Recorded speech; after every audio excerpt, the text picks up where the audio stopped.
So we're halfway into the month of June, and let's just say it's been eventful, to say the least. We like to think of ourselves as the only news source that talks about things that are actually relevant in the eyes of the people. Let's take a look at what's happening.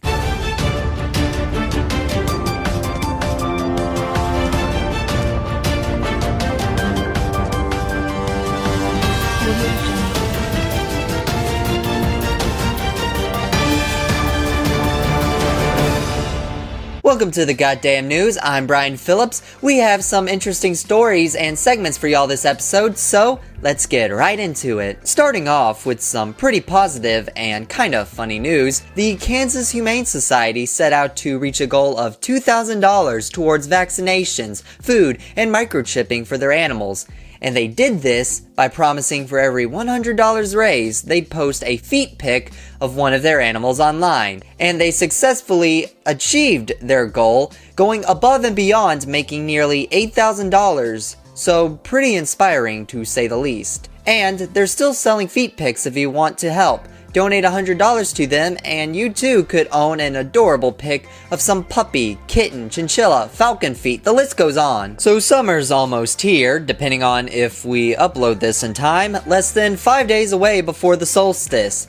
And some good news for any beachgoers, you won't have to worry about shark attacks. A sophisticated app has been developed using AI that helps forecast shark attacks and where they're going to happen with nearly 90% accuracy.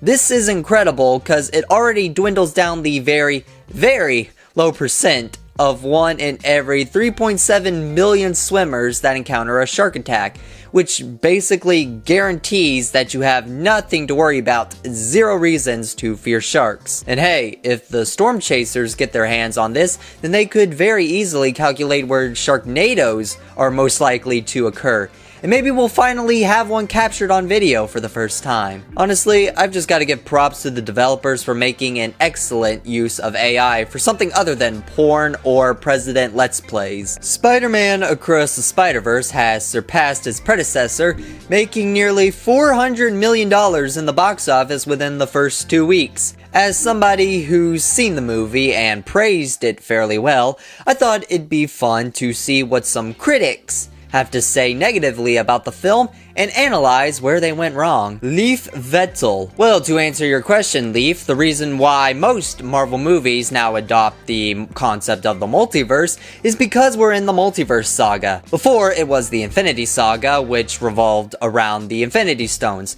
And now we've entered the saga that tackles the multiverse. It's also because all these different companies and licensings of Marvel properties are negotiating and collaborating in order to unite the Marvel Universe together. And what better way to do this than through the multiverse? Sean Miles. So this guy went wrong when he compared this masterpiece to Morbius. I'll agree Morbius was underwhelming, but Spider-Verse is a whole different thing and should not be compared to this abomination. As far as the villain, I made a whole video talking about the Spot, who majority of fans would agree is far better than this. Tanner Fletcher. Well, Tanner, I agree that the Spot is undoubtedly cool, but I feel like you're giving the side characters too much attention. Yes, it's important to have good supporting characters in any work, but they should not take away from the main character, that being Miles, or their goal in the film.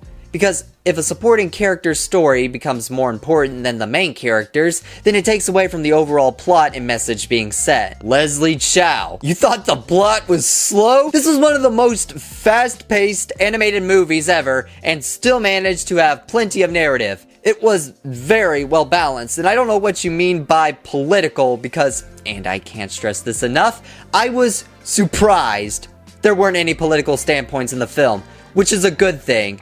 It told a great story and was pure entertainment, and none of the jokes were forced, they were pretty natural. EM. Well, the problem here started when somebody gave a review while hiding their name. If you don't even have the balls to use your actual name when talking smack about something, then it shouldn't matter what you have to say. Luckily, all the negativity was very minimal for this movie, and overall, if you haven't seen Across the Spider-Verse, then I highly recommend you do so. Alright, going into a more depressing vibe, to say the least. Our next story, two stories actually, involve the cryptic corporation known as Netflix. Unfortunately, we have lost the war.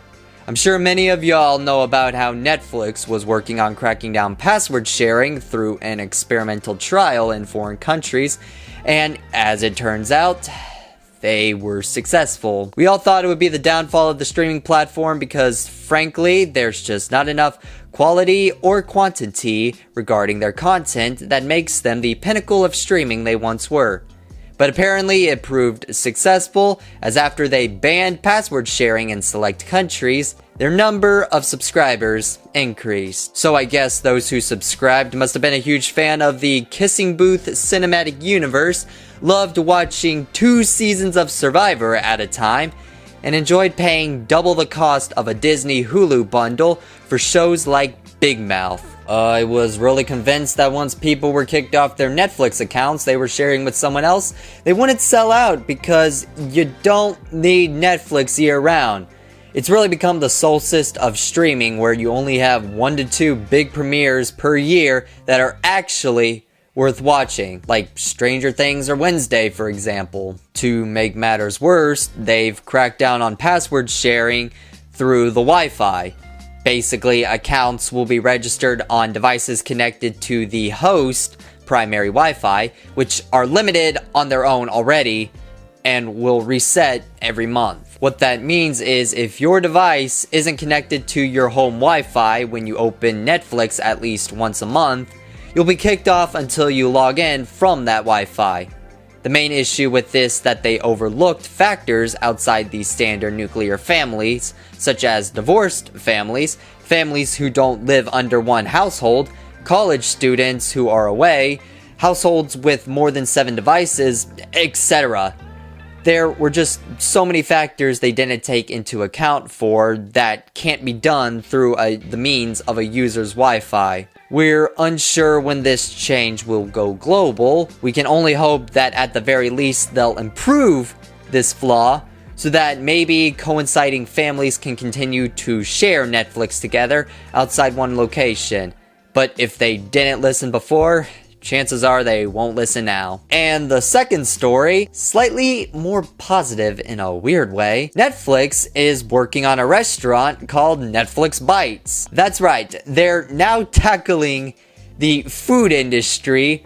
Their goal is to create an intuitive environment by serving a variety of food from their programs such as Chef's Table, Is It Cake, Nailed It, and more. While the concept sounds good on rice paper, as mentioned before, they don't exactly have a wide variety of content like they hype themselves up to. Not to mention, with them removing programs and not enough coming in, chances are your order will be cancelled before it's done. Though I will say, if they offer anything from cooked with cannabis, then you might see me there. Tom Brady made news headlines this week after a clip of him hitting a drone with a football on Mr. Beast's channel went viral. If I hit the drone on the first try, maybe I should come out of retirement. I like that. Dad, isn't it like Nick? I probably would miss. First try. Wow. Of course. Wow. I mean, of course. I mean, come on. Well, it's remarkable to say the least, both the shot and the fact this is something newsworthy. It really felt like the drone was aiming for the ball, as opposed to the ball aiming for the drone. I'm just saying, a drone is very much a controlled variable. Regardless of what you think of this clip, let's just hope Tom Brady doesn't get cocky and come out of retirement again. Another YouTuber who's gone viral, Dream recently deleted his face reveal after the negativity received by the internet. To counter this, he uploaded a video which could be the start of some intense lore where he announced he's putting the mask back on all the time.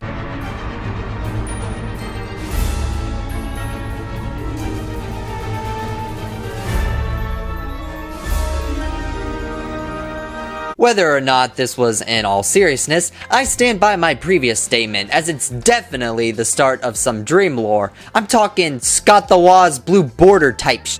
Luckily, Dream lives in Florida, so he shouldn't stand out amongst the other weirdos out there. And our final story. Solar energy has been revolutionized in an interesting way. One of the main issues with this renewable form of energy is the downtime that occurs when the sun's not out. So scientists found a way to use satellites that orbit the Earth and collect solar energy 24 hours a day. Modern problems call for modern solutions, I guess, and they recently had a breakthrough with the project at Caltech, where they've successfully created the first wireless-powered solar collection using microwaves in low orbit, proving the concept could work. To close out this episode of GDN, I thought it'd be fun to give a massive shout out to some S-tier dads out there this Father's Day. So shout out to the following dads: Dan TDM, Ryan Reynolds, the Kool-Aid Man, Phil Swift, and finally, Ronnie from Memphis, Tennessee. Thank you all for watching. Make sure to leave a like and comment down below. I'm Brian Phillips, and this has been The Goddamn News.